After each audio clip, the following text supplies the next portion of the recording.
Bienvenidos a Comprimidos de Morfosintaxis Histórica. Bien, hoy vamos a ver algunos aspectos relacionados con los adverbios.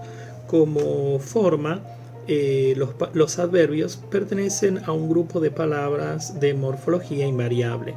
Esto dicho en forma general, porque sabemos que los adverbios también admiten una serie de intensificadores, tanto usados en el ámbito más formal, como por ejemplo la expresión lejísimos, y también usados en un circuito comunicativo más coloquial, como por ejemplo aicito o aquicito, que son formas de diminutivo sobre estas estructuras adverbiales. Bien, veamos esta familia de palabras que está compuesta por distintas categorías que podemos agrupar de distinta manera. En primer lugar, veamos estos adverbios que son derivados de formas latinas. Muchos de los adverbios castellanos o españoles tienen esta procedencia. Nosotros vamos a observar simplemente algunos para mirar el comportamiento morfológico y también fonético en este caso. En primer lugar, tenemos el adverbio bien, que proviene de la forma latina bene.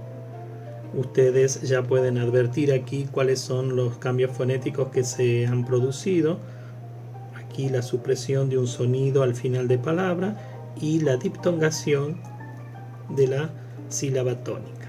El adverbio mal proviene de la forma latina male, en donde se ha producido también la supresión de este sonido vocálico al final de la palabra. Otro adverbio que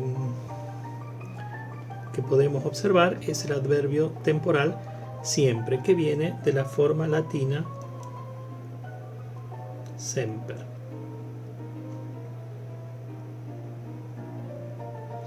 Como ustedes pueden observar, se produce el mismo fenómeno que en bien, es decir, la diptongación de este sonido tónico, y en este caso se produce la metátesis de la vibrante, algo que ya hemos dicho que es muy común que suceda en las palabras a partir de este sustrato latino. Bien, los adverbios de modo. Los adverbios de modo son una categoría bastante interesante. No sé si ustedes recuerdan, pero en latín los adverbios de modo solían formarse sobre un adjetivo que se declinaba con una terminación proveniente del caso ablativo, que después se fue gramaticalizando y quedó como el rasgo distintivo de los adverbios de modo. Ese sufijo es el sufijo e. Entonces, por ejemplo, del adjetivo facilis derivaba el adverbio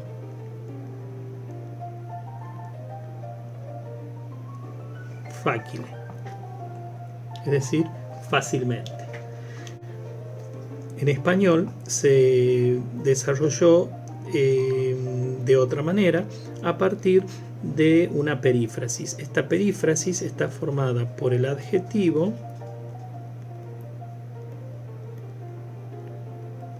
más el sustantivo latino mente, también con la terminación de ablativo. Es decir, a partir de esta perífrasis se forman este tipo de adverbios. Entonces nosotros tenemos por ejemplo, fácil, de allí fácilmente. Lo que podemos encontrar en el proceso de cambio fonético es que esta sílaba, y más precisamente esta vocal acentuada, suele diptongarse, es decir,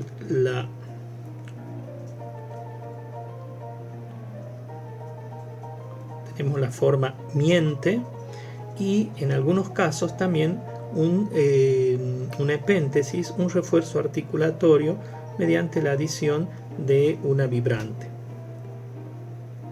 Entonces podemos tener formas adverbiales con miente o con mientre.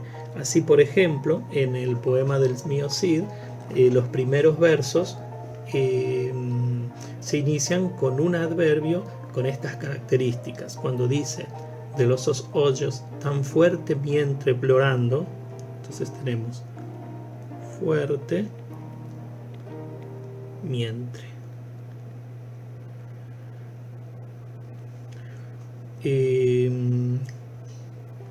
Ahora solemos escribirlo como una sola palabra, pero en los textos antiguos es muy probable que aparezca escrito como dos palabras, algo así como un resabio de lo que fue aquella forma perifrástica.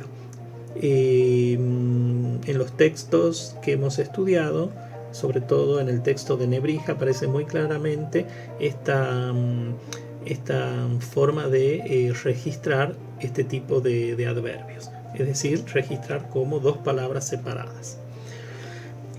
Pero a pesar de esa escritura, debemos interpretarlo como un solo núcleo o como un solo elemento léxico. Es decir, un adverbio formado inicialmente por dos palabras. Veamos otros casos. El adverbio de negación proviene directamente de la forma negativa latina, non, también con la supresión de un sonido al final de la palabra, mientras que para la afirmación ustedes saben que los latinos no tenían un correlato del adverbio de negación, no tenían una partícula afirmativa, y generalmente lo hacían repitiendo la frase o aseverando mediante algún otro tipo de perífrasis. Sin embargo, nuestra adverbio de afirmación viene del adverbio de modo latino, del adverbio sic.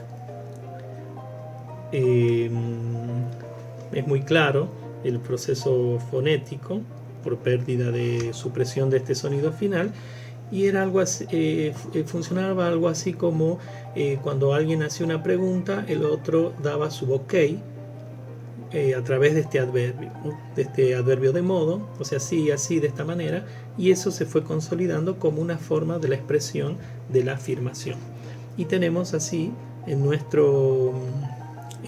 la lengua castellana esta oposición entre estos dos adverbios, esta oposición semántica.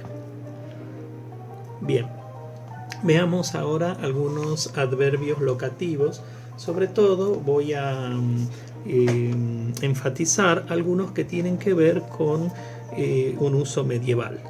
Tenemos un par de adverbios de lugar, el adverbio iuso, suso y el adverbio iuso, que expresan dos ideas. Suso expresa la idea de algo que está por encima o arriba o en dirección hacia arriba, y iuso expresa el sentido contrario, algo que está abajo, hacia abajo o en esa dirección. Esto proviene de dos formas latinas, del adverbio latino sursum,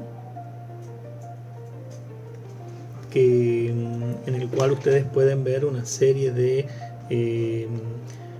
de modificaciones fonéticas, como la supresión del sonido bilabial nasal al final, la apertura de la U final en O, que hemos dicho que es un rasgo general, y la síncopa de este sonido vibrante en el interior de la palabra.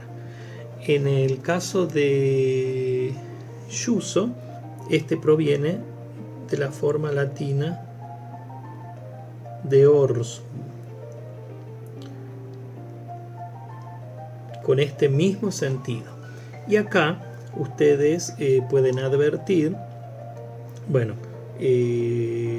los mismos fenómenos que se producen con el otro adverbio, pero me interesa que presten atención a esta sección, en donde si nosotros pensamos que en latín estos son dos sílabas, porque no existe el diptongo EO, esto nos habilita, y si vemos la consonante en la que ha derivado, esto nos habilita a pensar que aquí hay un caso de yod, por diptongación de este sonido vocálico. Entonces, de diorsum sería diorsum y luego diosu, yus. Ya saben que estas aproximaciones de la evolución o del cambio fonético son siempre especulativas, pero este es un claro ejemplo de yod. Luego tenemos el adverbio locativo, que se escribe con esta letra I, y que muchas veces aparece con tilde I, y aquí hay que tener mucho cuidado para no confundirlo con la conjunción copulativa. Recordemos que hemos dicho que esta escritura de la conjunción con la Y o con Y es muy tardía, así que cuando veamos en textos antiguos esta I griega o esta I acentuada, en realidad estamos frente a un adverbio locativo que proviene de este adverbio locativo con ese sentido de ahí, de este adverbio latino con el sentido de ahí. Si ustedes recuerdan, cuando vimos el caso del texto para observar las sibilantes medievales, hablamos de este rasgo, cuando hay una expresión donde dice algo así como estuvieron y presentes, es decir, allí, ahí, en ese lugar.